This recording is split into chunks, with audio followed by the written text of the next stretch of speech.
It's finally here, the return of Godzillathon, with Gojira or Godzilla 1954. Not just one of the greatest films ever made, but a memorial to ingenuity.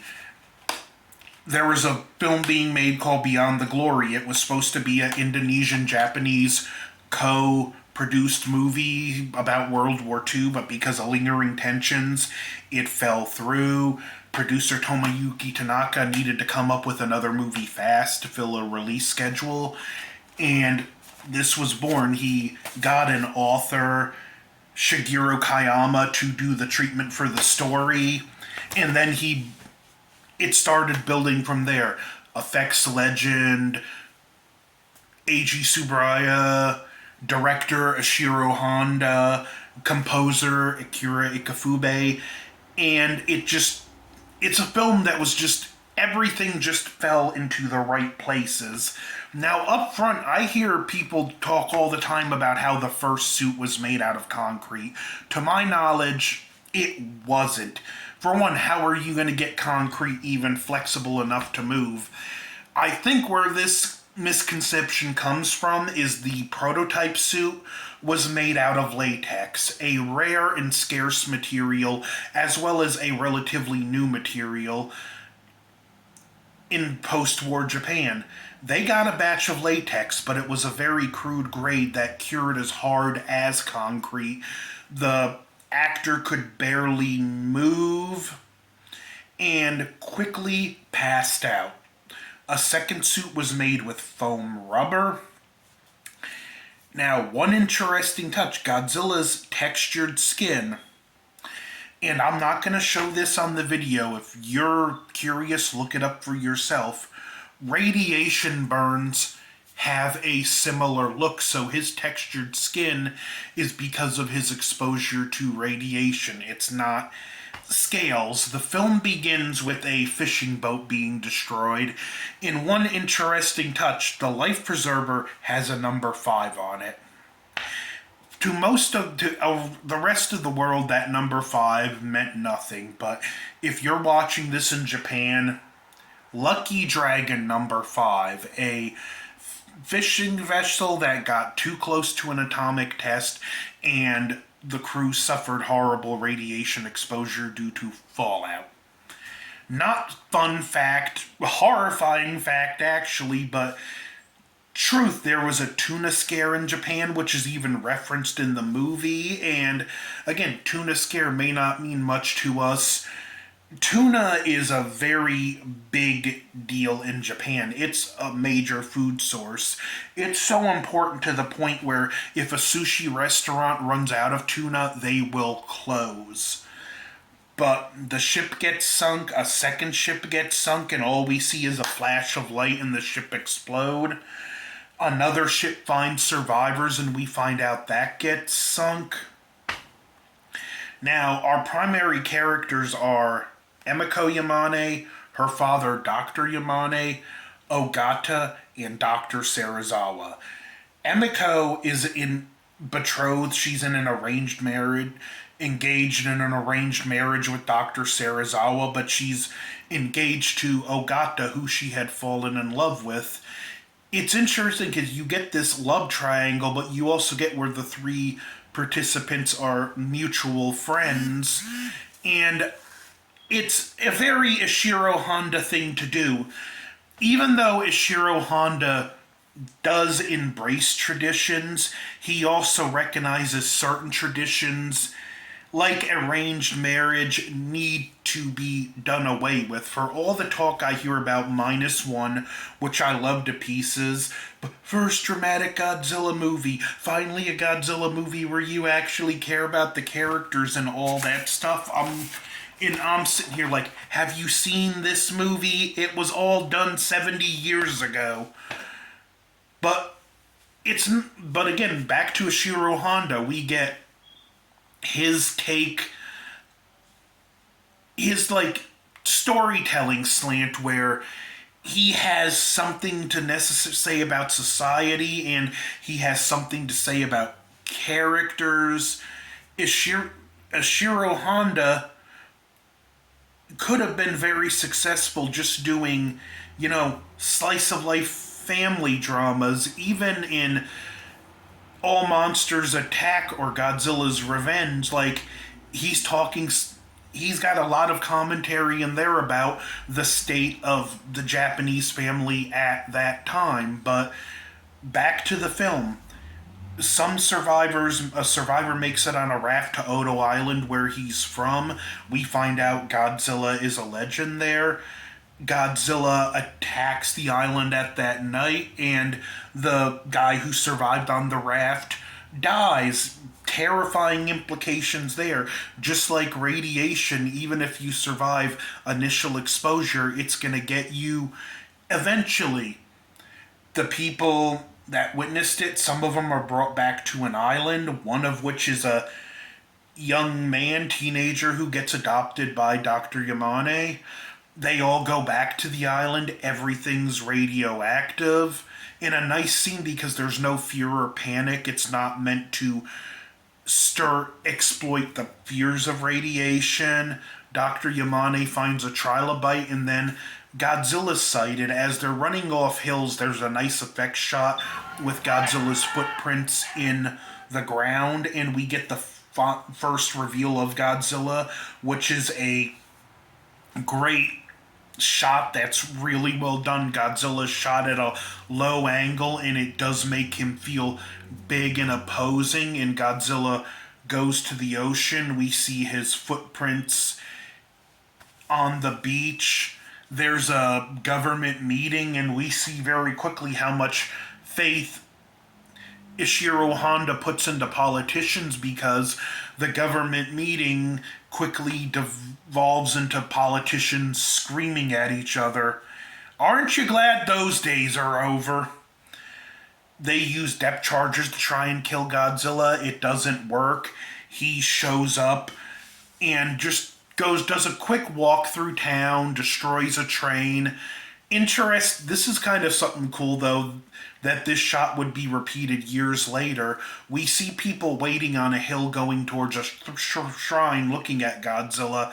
That same shrine shot would be reused decades later in Shin Godzilla. Now, the character dynamic is great. We have, like I said, Emigo and Serizawa, who are engaged through arranged marriage, even though she thinks of him more as a friend and brother. Serizawa's clearly in love with her, but when she goes to break off her wedding with him because she's engaged to Ogata, he shows her the oxygen destroyer.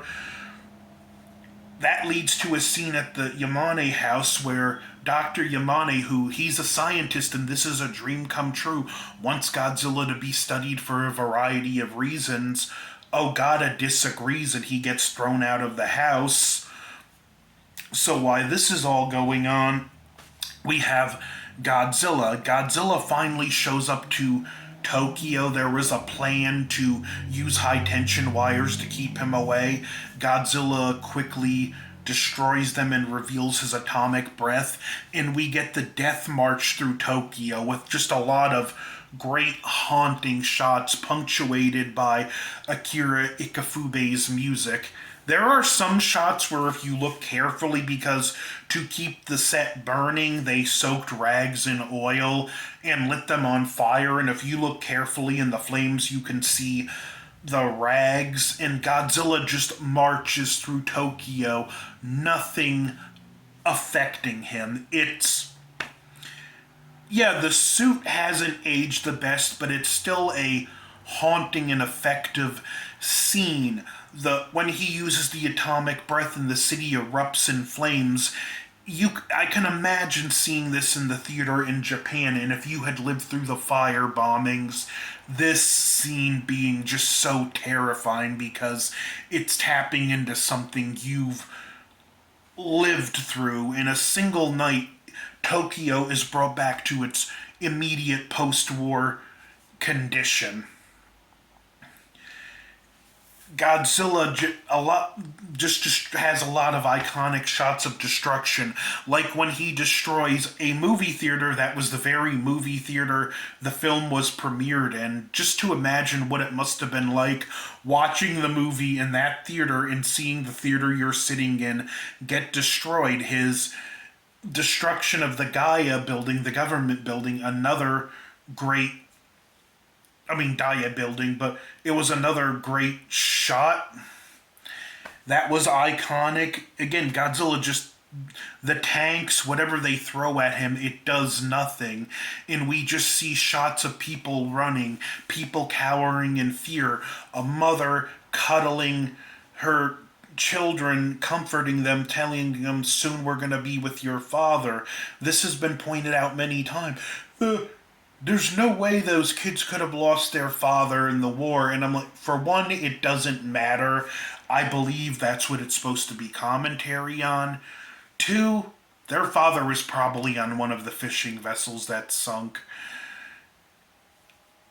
And then we get to the aftermath, which is just a series of heartbreaking scenes. We have a doctor aiming a Geiger counter at a small child, and this thing is, the Geiger counter's really crackling, and he just looks at Emiko and shakes his head.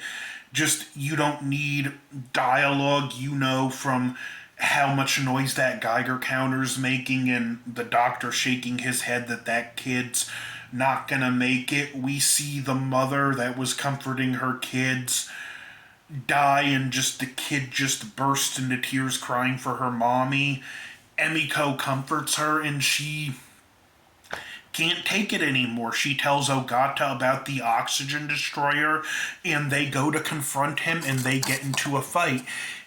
Serizawa actually causes Ogata to bleed, and to his credit, at that point, he's immediately ashamed of what he has done, that he would resort to violence on a friend, and he realizes that these two are in love, and he has a discussion. He's like, I'm a scientist, I can't release this to the world.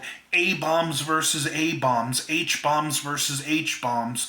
This would be another terrible weapon in that arsenal, and when you think about it, this would be the worst of all because it could be used more frivolously. You can drop it on a city, no fallout. Yeah, you kill everyone and everything in the city, but you can bring more animal life and whatnot back. In time, life could return. Use it enough and you could easily wipe out all life on planet. It truly is a nightmare creation. And Ogata's talking to him about, what about, I get that's what you're afraid of, but what about the horror that faces us now? If we don't stop Godzilla, we are destroyed. And the Serizawa's actor does a great job selling his anxiety over this, and this is when, for my money, the greatest scene in the entire franchise plays, the prayer for peace scene, where it's a choir singing a song for peace. In the film shows us footage of destruction. If you're of my age or older and remember 9/11 or even Hurricane Katrina, this scene really hits different because we have seen video packages just like this play on TV during their respective disasters, and the song is beautifully haunting. It's a very emotional scene. Serizawa agrees, I do have this responsibility, and if I can stop the creature, I will.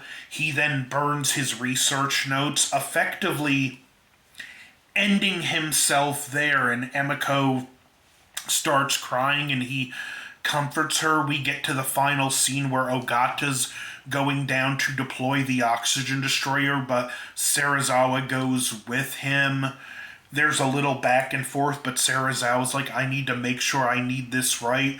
We see a scene where Dr. Yamane tells them both to be careful, and he tells Ogata, I'm counting on you. We see, even despite the fight he had with Ogata, he thinks very highly of both of them, and to a degree probably considers both of them sons. Serizawa sends Ogata up and sets off the oxygen destroyer. He cuts his rope and oxygen line before telling Ogata and Emigo to be happy together. Godzilla's death is actually excruciating to look at, and you do feel sympathy for the monster, especially when he comes to the surface and takes his last breath as he's dying.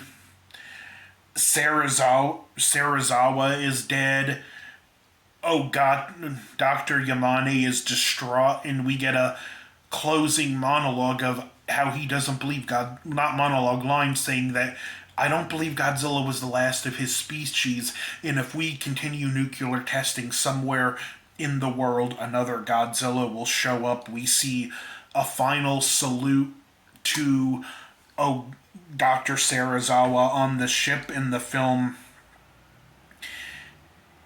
ends, and it's a very heartbreaking scene. Even the scene where Ogata tells Emiko he said for us to be happy together. That scene is very raw and emotional.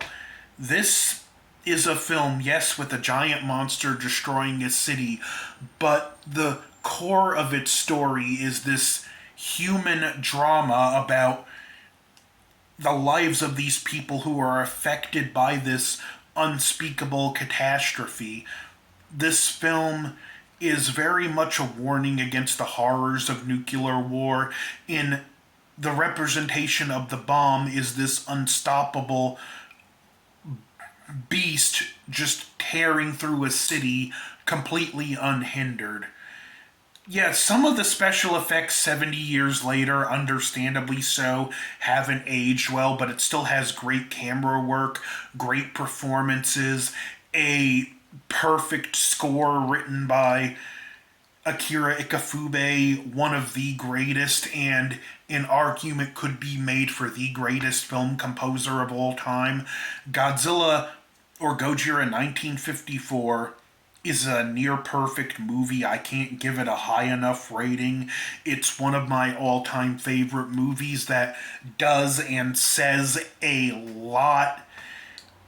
And that's all for the first video in the Return of Godzillathon. The next video will be Godzilla, King of the Monsters. Don't fight me on this until the video, but the film I would consider the most important Godzilla film. And before I go, one interesting thing. This is for the 1954 movie, but if you look, that's Godzilla 2000 there, and it has a pop-up of Godzilla 2000. How hard would it have been to be the 54 Goji? But like, share, comment, subscribe, over and out.